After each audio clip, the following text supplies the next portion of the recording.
Bonjour chers amis, bonjour chers bénévoles. Alors, la petite rencontre d'aujourd'hui est un complément à celle que nous avons eue sur l'utilisation des opiacés. Nous avons regardé comment ces opiacés, en français en fait on dit opioïdes, en anglais on dit opiacés, alors on devrait dire opioïdes.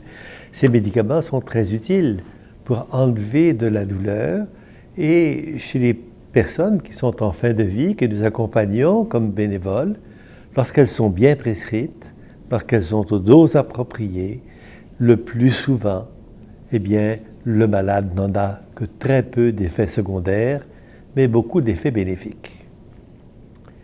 Malheureusement, dans notre société, il y a des gens qui vont utiliser ces opioïdes pour d'autres raisons que des raisons de douleur. Et quelque part, ils peuvent devenir habitués à ces médicaments et quelque part, ils peuvent en prendre tellement qu'ils peuvent même en mourir.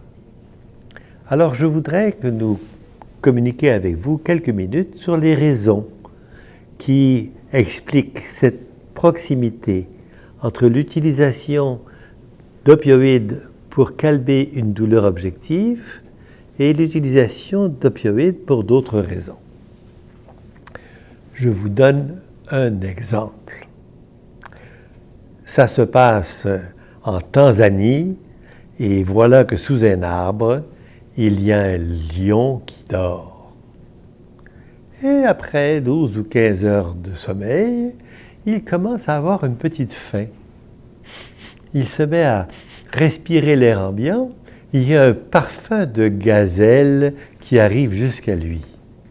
Il ouvre un œil, il s'ébroue un peu, et il se dit « il y a quelque chose qui me manque ». Il a le neurone de l'appétit frustré. Et ce neurone frustré le pousse à se lever, puis à marcher, puis à courir, puis à attraper une gazelle, puis à se remplir la panse. Et quand c'est fait, ce neurone frustré est devenu un neurone béat. Non seulement il n'y a plus de frustration, mais il se sent très bien et lentement rejoint son espace en dessous de l'arbre, s'allonge et s'endort. Ce que nous venons de voir, c'est une alternance entre un neurone frustré et un neurone béat. Et vous reconnaissez dans vos vies à vous que c'est aussi un peu comme ça. Le matin, quand vous avez faim, ou après avoir marché ou faire de l'exercice, vous avez envie d'aller chercher comme une récompense. Cette récompense peut être parce que vous avez vraiment faim. Cette récompense peut être autre. Je ne suis pas sûr que tous les gens qui vont prendre une bière après une grosse journée de travail cherchent dans cette bière des calories, mais peut-être un peu une récompense. Et cette alternance entre une récompense et un travail, entre un désir et un travail, elle fait partie de nos vies. Elle est normale. Et elle utilise assez souvent, pour passer du neurone frustré au neurone béat, nos endorphines intérieures normales. Ainsi, si par exemple, je m'habitue à courir de façon régulière tous les samedis, eh bien, je m'habitue à vivre avec un niveau d'endorphine en dessus de la normale. Et si j'ai ce niveau en dessus de la normale, j'ai un certain bien-être. Pourquoi sont-elles élevées, ces endorphines? Parce que quand je cours, je cogne mes genoux, je cogne mes pieds, je génère une douleur interne et je veux effacer cette douleur et c'est ce que va faire l'endorphine. Dans notre petite vidéo sur la douleur, on montrait que la douleur était là. Si on montait les opioïdes, on finissait par effacer la douleur jusqu'à ce qu'il n'y ait plus de douleur. Mais évidemment, c'était des opioïdes exogènes, donc des exorphines qui viennent de l'extérieur et non pas les endorphines intérieures. Et si le monsieur qui court et qui s'habitue à vivre avec des endorphines élevées, un beau samedi parce qu'il fait froid et qu'il pleut, il ne va pas courir, eh bien l'après-midi, il se sent en manque. Il n'a pas été capable de maintenir ses endorphines à un niveau élevé et il se sent donc en manque. Pour gagner des endorphines, il y a donc plusieurs façons de faire. Il y a la meilleure façon, qui est la façon naturelle. Quoi? Faire de l'exercice physique, manger un bon repas. Et ce sont des façons qui vont nous faire passer le neurone d'un neurone frustré à un neurone béat. Mais il y a des façons artificielles. Par exemple, si vous prenez un coup, après un verre ou deux, vous vous sentez un peu désinhibé, vous vous sentez un peu plus heureux, vous parlez un peu plus fort, la vie vous apparaît un peu plus belle. Pourquoi? L'alcool a permis de libérer les endorphines. Malheureusement, la machine à synthétiser les endorphines ne marche pas bien. Alors, quand il n'y aura plus d'alcool et qu'il n'y aura plus d'endorphines, vous allez vous trouver en manque. Vous allez même vous trouver avec une gueule de bois et des douleurs qui apparaissent parce qu'il n'y a plus les endorphines pour les contrôler. Il s'agit donc ici d'une libération artificielle d'endorphines. Et il y a pire que ça. Il y a des gens qui décident qu'ils veulent vivre artificiellement avec un niveau d'exorphine élevé. Donc avec ce bien-être que donne tout à coup une piqûre.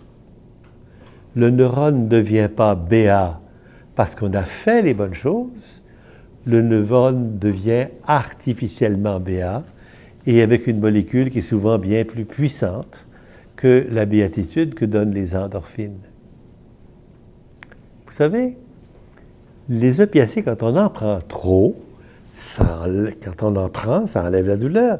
Mais s'il n'y a pas de douleur et que je me mets après zéro douleur, je monte des opiacés que je prends pour des raisons récréatives. Eh bien, ces opiacés-là, si j'en prends trop, elles peuvent me tuer. Je peux arrêter de respirer et mourir, c'est le drame du fentanyl. Le cerveau, qu'est-ce qu'il va faire? Bien, le cerveau, il augmente la douleur pour faire en sorte qu'on ne meure pas. Et donc, on arrive à un moment donné où on prend des exorphines pour contrôler cette douleur-là aussi. Et voilà que le pusher, il tombe en prison. On n'a plus d'accès aux exorphines. Qu'est-ce qui reste? La douleur. Voilà que je n'ai plus de dose. Qu'est-ce qui reste? La douleur. Alors, qu'est-ce que je fais? Je cherche un nouveau pusher. Je cherche à acheter de la drogue pour contrôler cette douleur-là. Et c'est maintenant un cycle entre douleur, pas de douleur, neurone frustré, neurone béat, qui est artificiel et qui dépend entièrement de ma capacité de trouver une médication dont je n'ai pas besoin pour ma santé, mais seulement pour maintenir et rencontrer mon addiction. C'est pour ça, au fond, que l'utilisation des opiacés est une réalité qui doit être très bien contrôlée. On fait très attention à ne jamais donner plus d'opiacés qu'il n'est nécessaire, à ne jamais le donner plus longtemps qu'il n'est nécessaire, parce qu'on ne veut pas que des malades entrent dans un réseau où ils deviennent addicts. Ceci n'est pas possible pour les gens en fin de vie. Jamais ils ne deviendront addicts. Mais la population qui sait qu'il y a des gens qui sont décédés avec du fentanyl et qui voit que le malade a un timbre de fentanyl se demande, est-ce que ça va le tuer? La réponse, c'est non.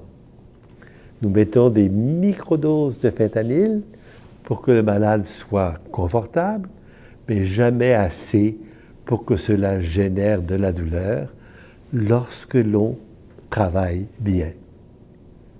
Il peut arriver des situations où on donne trop de médicaments sans le vouloir, parce que le malade s'est amélioré, parce qu'il a changé ou s'est mélangé dans ses doses, parce qu'il a mis un timbre de trop. Cela peut arriver et on doit donc contrôler, surveiller et avertir ce malade que c'est une médication qui est délicate et qui est susceptible de créer des problèmes.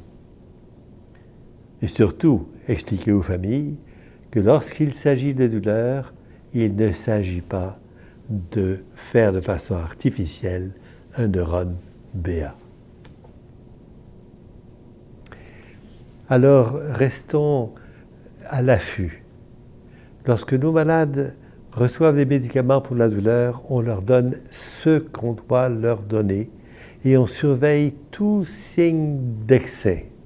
Le premier signe d'excès, c'est très simple. Le cerveau ne marche plus normalement. Avant de donner une dose de plus ou avant d'augmenter la dose, nous demandons aux malades, est-ce que vous savez quel mois on est?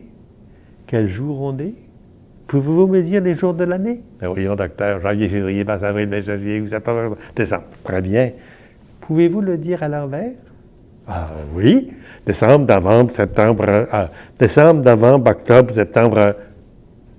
Il n'y a plus de R. Il n'y a pas de R dans août.